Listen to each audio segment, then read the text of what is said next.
Thanks for making the Locked On Ole Miss podcast your first listen every day. We're free and available wherever you get your podcast, including YouTube. We're part of the Locked On Podcast Network, your team every day. Hello, everybody. I'm Stephen Willis, and we're here with an extra edition of the Locked On Ole Miss podcast, along with Derek Vandygriff. Derek, how you doing, buddy? Doing pretty good, man. How about you? Man, I am busy because fall camp has started, but I am Yeah. having so much fun right now. Yeah, I bet so. I've seen all your videos this week. There's a lot going on in your world right now for sure. Yes, absolutely is. And, I wanted to have you on to get your perspective of what's happening in fall camp right now, what you're paying attention to. What's some of the things that have caught your eye? Yeah, obviously there's several things to look at for this Ole Miss team, right? You've got the supposed quarterback battle going on right now. We have all of these dudes on campus that could just absolutely play if we really needed them to. But really the wide receiver core is kind of what I'm looking at, right? And what kind of weapons are we going to have for Jackson Dart or whoever ends up winning this competition? It seems like we've got some pretty good guys out there, though. Aiden Williams is flashing. I've seen several clips of him. Trey Harris, him too. He's a little bigger than I thought he was when I saw some clips of him from that first practice. I didn't expect him to be as big as he is. So you always like having that big bodied receiver, though, and you've still got the two tight ends there too. We talked about it yesterday or day before about having 12 personnel. You're going to see that this year, which is going to be a real big deal for us.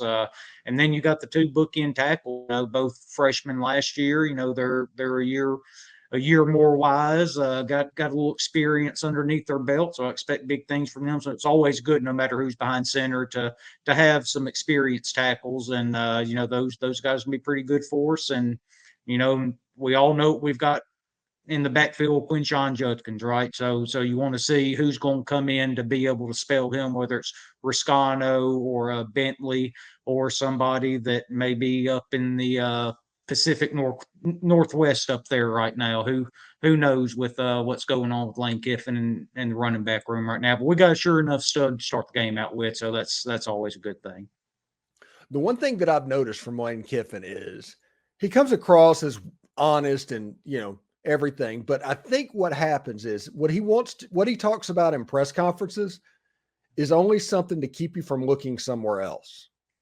And you have to he's always trying to get you look somewhere else to not see the bigger picture of what he's got going on. I feel like, right? He and at the same time he can be brutally honest too, so you never know which one you're really getting when he talks.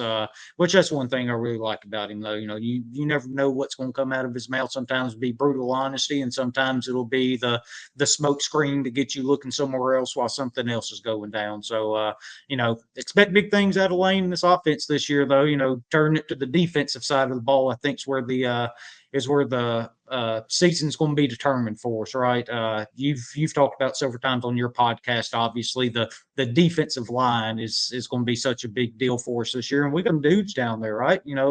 With this scheme that Golden's going to end up running, I think we've got some dudes on the defensive line. They got to wreak havoc down there to kind of keep the offenses guessing a little bit, and you got to get pressure on the quarterback, not even so much if the defensive linemen themselves get sacks, but as long as they can eat up bodies and free up space for the linebackers to get in there and really eat and make plays would be a big plus for us, something we hadn't seen in a couple of years in Oxford.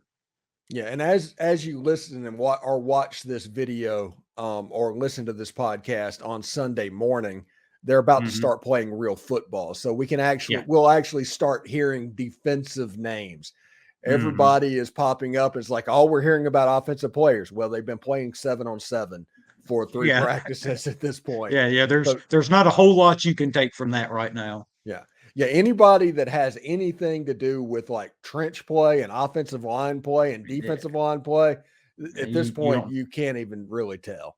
No, you have no idea at that point. If you're sitting there talking about how good the offensive and defensive linemen are looking right now, you've basically just made it up for whatever reason you decided to make it up for, because you hadn't seen anything yet. But I think it's going to be a heck of a battle, though.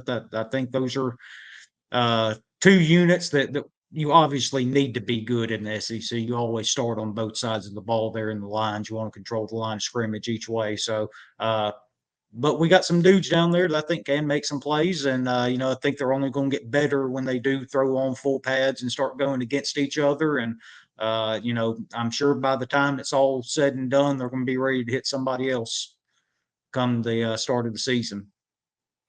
And I'm sure everybody realizes that I have a little bit of an obsessive personality. So whenever I find a little nugget or a little bit, I don't let go. I'm like a pit bull, kind of. And one thing that I noticed, and this is something that I'm on right now, so everybody can find out where Steve's small brain is at the moment. So there was a clip that was put out by Ole Miss football of Aiden Williams on Thursday night during practice. He caught a touchdown pass, and everybody's talking about how special Aiden is and how special he could be. But that isn't what got my attention. The part of that video, whenever I watch those videos, I completely break down mentally every part of it. And what I saw was multiple things that none of which dealt with Aiden Williams. First of all, Jackson Dart avoided pressure and had to take his eyes off of the wide receiver while he was moving around in the pocket. He was able to refix his eyes on Aiden Williams, and seeing that the defensive back of the helmet was to him and they couldn't see what was going on. And he was able to make that decision quick enough to get the ball where he could get his feet in bounds. I think this was a major play that we will look at in the future of the development of Jackson Dart and say, this is the point where I knew he was going to make it.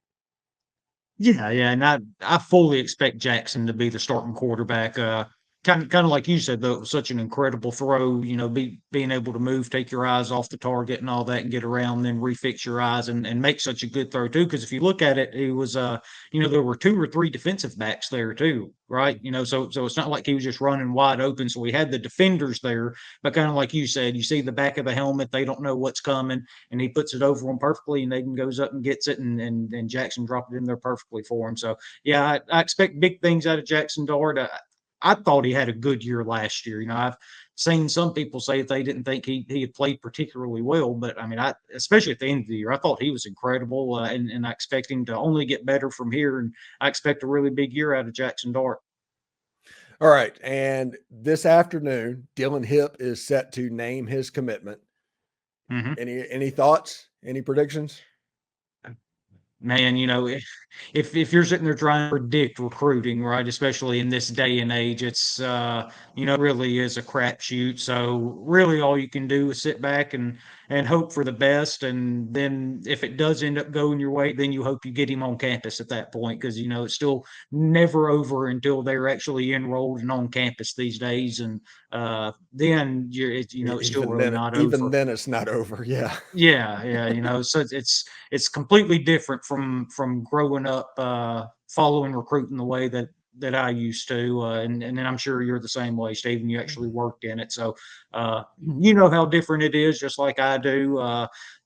Anybody that's followed it for the last 20 years, most of the time, if you got a commitment, you felt good about getting them to campus, and they're going to be there 3 or 4 years. And now, if you get a commitment, you're still sitting there sweating for them to actually enroll, get moved in, get on the practice field, and then wait for a few months to go by to make sure that they don't absolutely hate it and jump in the transfer portal and leave you that way too. So, you always be hopeful, and you want those kind of guys, obviously, but it's not over even after the commitment's made. So you just sit back and I guess enjoy the ride if that's something you can enjoy.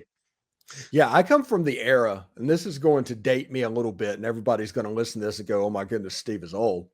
But I can remember when it was the standard thing to recruit a kid, automatically redshirt him as a freshman, and hoping that he would be a 5th-year senior. And maybe by the time he's a junior and a senior, he plays. Oh, yeah. That I mean, you go back to even Eli, Eli even redshirted his first year here, right? And, he's might be the greatest quarterback to ever play here, which we had a pretty good quarterback coming back at that point anyway with Romero. He was obviously very good. I remember going down to Shannon and watching him and Amy Armstrong both play. My dad would take me down there.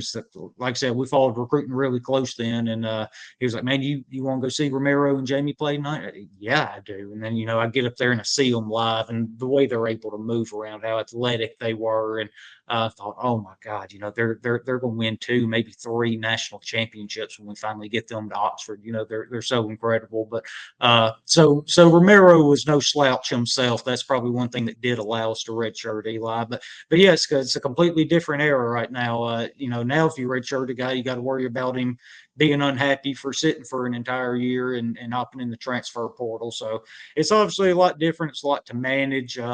I certainly don't envy these coaches and staff members having to juggle all of that right now. Yeah, one thing's interesting. Like I think it was Amory and Shannon, like for like a Yeah. 5-year stretch. Both of those schools were legit. Yeah. It was a big rivalry. You had Joe Gunn over at Amory too, right? So you have all these 3 big players for Ole Miss in this huge high school rivalry. That's actually the game we went to with Shannon and Amory there in Shannon when you had Romero and Jamie and then Joe Gunn over on the sideline playing for Amory too. So definitely a lot of star power out there. That back then those were the games to go to though. We live a good 30-35 minutes from Shannon or Amory, and still even back then those teams were so good that you still piled up and would want to go watch them play because they were the upper echelon of the high school teams in North Mississippi. It was always a battle, so those were always fun to see. Yeah. And it's kind of funny how it's all changed because I went to one of the schools in South Mississippi that consistently was up there. I think we lost 3 or 4 games in my high school career, and only one of them was in the regular season. I mean, that's what McGee was whenever I was there. Yeah. I was there my sophomore year with Chris Mangum. He was actually on my team. Yeah, that's where Chris Mangum went, right? Yeah, so that makes sense. Yeah, and yeah, whenever we played Mendenhall, we do essentially hazing. They wouldn't allow that to happen now. But basically all the new players would shave their heads. Oh man, see that'd be a deal breaker for me. Yeah. And so I just kind of looked like a cancer patient for about 2 months after that. But Chris Mangum is the guy who shaved my head. Oh, nice. Yeah. So you've got that in your back pocket at least. Yeah. But it's funny with you got Big John who ended up playing for the Patriots, and then you got Little John who went to Alabama and the Bears and all that. And then Chris obviously is an Ole Miss All-American. And then there was Jake Mangum, who ended up playing baseball in Starkville. So yeah. So that family, he was only there for about 15 years in Starkville though. Short stay for him. Oh, that every time I looked up, he was running back out there. Their SEC impact. That family that's had an SEC impact for sure. Yeah, and then Chris played with Wesley Walls in Carolina in the pros. They were that was their 2 tight end set. Chris's mom used to cut my hair. Oh, nice. Yeah. I don't know a lot. She looked like 4 houses down. Yeah. I don't know a lot of hairstylists, as I'm sure you can see. There's not a lot of scissors or razors to get close to this hair. Yeah, I understand that. Now mine, I have curly hair if I'm not careful, and it grows out. My hair grows up, not out. Yeah. So if I'm not careful, I'll look like Kramer. Yeah. See, if I end up cutting mine will be really curly. That's how it is. Once it gets up above the ears, it's just a bunch of curls everywhere from one side to another. Yeah, so I got to let it grow out so it'll stretch it down, get some weight on it. It's not fun because I've got those real tight curls. I have to keep my hair cut very, very short. Anyway, thank you for making the Locked On Ole Miss podcast your first listen every day. We're free and available wherever you get your podcast, including iTunes. Well, not iTunes. Well, maybe there. Including YouTube. We're part of the Locked On Podcast Network, your team every day. Thank you very much, Derek, for joining the show today. And we'll continue to – football's here, man. I'm excited. Yes. Yeah, super excited for football, obviously. I'm going to end up recording this weekend again with my buddy Anthony Hitchcock. I think we're going to touch on a little bit of football too. So y'all make sure to get to the SEC After Dark, tune into that. And I'm sure I'll be back with Steven next week and find something else to flap my gums about. Yeah, I definitely appreciate you doing that. So it should be a lot of fun. Anyway, thanks, Derek. All right, buddy. Hi, Toddy. Hotty toddy.